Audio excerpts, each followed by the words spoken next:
Whilst there is no set way to do a good finale episode, there are a few general rules that are followed. Make things make sense. Resist the temptation to jump the shark, and don't let your character's characterization fall off a cliff just to serve some big finale moment. That kind of stuff. Unfortunately, even if you do follow all the logical rules, just one bad decision can completely throw off the episode's whole vibe. Hell, they even have the power to retrospectively taint the season that preempted them. So I'm Gareth, you're watching What Culture, and here are 8 perfect TV finales ruined by one thing. Number 8, Bodyguard series finale. A change of style. It's not necessarily that this episode was perfect, but featured one bad moment, but that the series set up its finale to be perfect and then was let down by its creator, Jed Mercurio, deciding he actually didn't want to be Jed Mercurio anymore and was going to throw out his own signature approach. So Mercurio is to thank for a few powerful, successful series that are beloved by British audiences, like Line of Duty and Cardiac Arrest. And so viewers thought they had gotten used to his usual style. He's all for setting up interconnected, complex plots with shocking twists and well-seeded character development. So when Bodyguard's final episode had been given a good shave by Occam's razor, people were left very disappointed. The series was an incredible hit with UK audiences, and millions flocked to watch it each week, and each of them was more than ready to have their minds blown by the ending. Only there was no big ending twist. Everything just turned out exactly how it was likely to. The bad people did the bad things. The explanations for things were totally sensible and normal. It was all, dare I say, a bit boring. So used to bombastic closing acts and unpredictable ending twists are we, that Bodyguard's final offering just wasn't enough. The show had set its own standards so high that Mercurio couldn't possibly meet them with his "the twist is that there's no twist" conclusion. Right, so Bodyguard may not have had a big twist, but I want to know what your favorite big TV twist is right now in the comments section down below. Number 7, Gilmore Girls, A Year in the Life finale, the baby cliffhanger. Fans of the Gilmore Girls will remember that the original ending of the show sees Rory turn down a proposal from boyfriend Logan in favor of going out and living her journalist dreams. About a decade later, the show was revived for one season called Gilmore Girls, A Year in the Life, and we found out how things had gone since. Amongst the newest additions to the canon, we find that Rory is now in a rather unhappy relationship with boyfriend Paul, who can best be described as chronically absent. In spite of her rejecting him years earlier, Rory clearly still has feelings for Logan, and the two hook up. Roll on the end of the series. And as the titular mother and daughter duo sit enjoying the sun together, Rory reveals that she is pregnant. Then cut to black. It had otherwise been a pleasant series and a lovely final episode. But with that last-minute bombshell, people were left scrambling for more information they would never receive. Who was the father? How did Rory feel about the pregnancy? Why was Jess given so little screen time?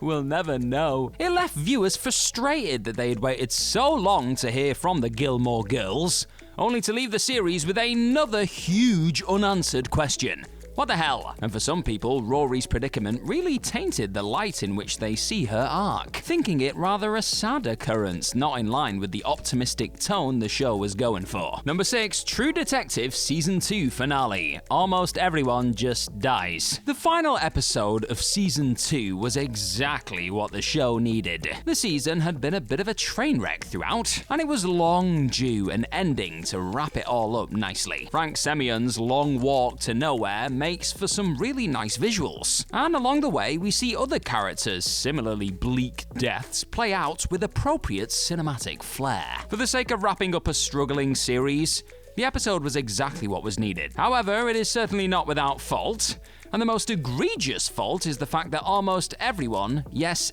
everyone, dies. It's not common for a series to end with 90% of its central cast biting the dust, sometimes literally. And you know what? I feel like that's for a reason. It doesn't feel good or satisfying that everything we've invested our time into just amounted to nothing. Yes, the few survivors have well-chosen outcomes, but their lives are certainly only viewed in the shadows of all the adjacent deaths. Even with all the work that went into building an overly complex narrative, it feels like a cheat when the end wipes out anyone who would live to tell the tale. Number 5, Supernatural Season 11 Finale. It made the season redundant. What otherwise would have been just a heartfelt, action-packed signature Supernatural finale was ruined by one lame decision: to have love prevail. Now, usually it's a lovely sentiment when love wins, and it is properly the right tone for Supernatural, for care and love to be the thing that conquers all, but not like this. The season had seen angels and demons alike in the forms of Castiel and Crowley band together to produce a soul catcher, a weapon they could use to defeat God's evil sister Amara and save the world once again.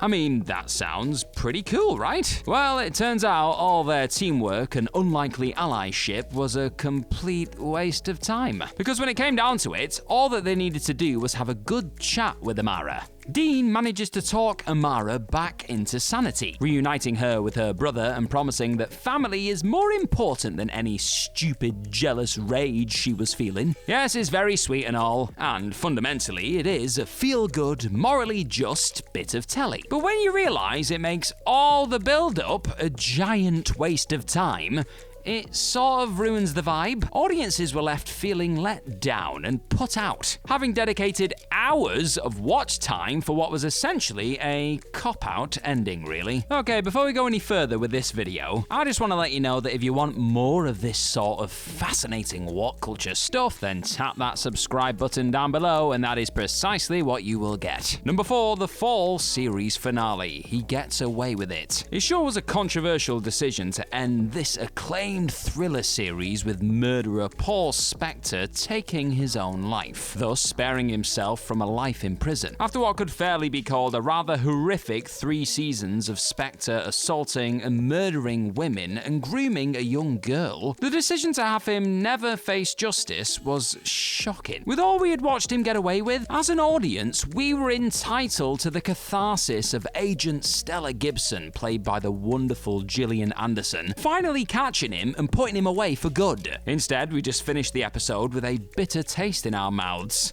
as we came to accept the families of the murdered girls would never get justice, and Gibson would never get closure. The series as a whole is undeniably dark, but for the most part, expertly crafted, and the final episode was no exception. It was, however, a real shame that in an episode that was otherwise equally as thrilling, interesting, and character-focused as any other, they chose to ruin the show's final impact by denying us what we really wanted to see. So close to perfection. Number 3, How to Get Away with Murder series finale. Wes Comes Back. Throughout the final season, we had been drip-fed clips of a scene at Annalise's funeral, attended by who we presume to be Wes, played by Alfred Enoch. At long last, in the final episode, we find out who this Wes lookalike really is, though. It's Wes' son. Now, I know that people can have strong genetics, but this was taking the mick a bit, right? It felt like they did it purely so they could have the ambiguous funeral scenes throughout the season, which for the most part could have been written off as dream sequences had they not decided to follow through with it and have baby Wes, aka Christopher, be also played by Alfred Enoch. Having the grown child bear no resemblance whatsoever to his second parent, Laurel, to the extent that he literally is his own father, was incredibly lazy and made for some really comical visuals on what would otherwise have been impactful scenes. The funeral, his first day teaching. Instead of being emotional, full circle moments, all people could think was, that's effing Wes and you can't tell me otherwise. Bringing back Enoch to play his own son was a cheap gimmick. That, along with terribly aging all the other characters, utterly ruined an otherwise beautiful final episode. Number 2, The Haunting of Blime Manor series finale. The terrible aged cast. The final episode of Blime Manor was great in a lot of ways. It was emotional, it tied everything together, it brought things to an understandable and satisfying satisfying end. It's just a shame then that it did that with a terribly cast bunch of actors. The gimmick of revealing the narrator is the older version of a main cast member meant that she had to be mostly unrecognizable up until the reveal, and they achieved that by casting an American woman, that being Carla Gugino, to put on a really horrible British accent and pretend to be someone she looked nothing at all like, that being Amelia Eve. Not limited to the fake Brit, we got to look at an entire room of miscast people who were nowhere near the ages they were meant to be. We assume that a maximum of about 15 to 20 years has passed, and yet everyone has aged up by about 50 years to be fully elderly. It's nonsensical, visually off-putting, and the stupidity of the aging process really takes away from literally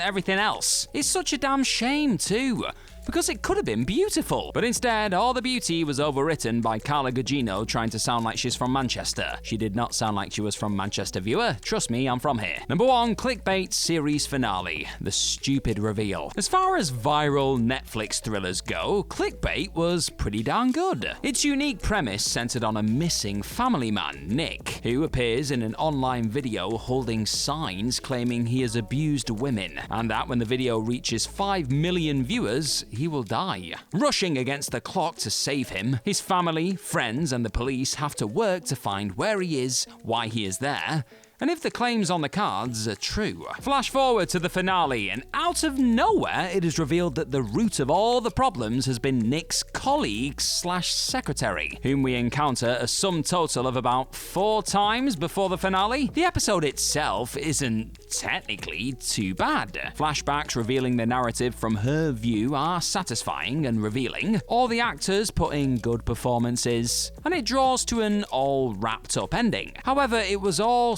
stunted by the fact that this twist is just so stupid. It wasn't seeded at all. The motivations didn't check out, and the dumbness of this big reveal meant that the whole series was retrospectively left in a different, more disappointing light. Right, that's the end of this list, but it does not need to be the end of your YouTube journey. Tap on another What Culture video right here.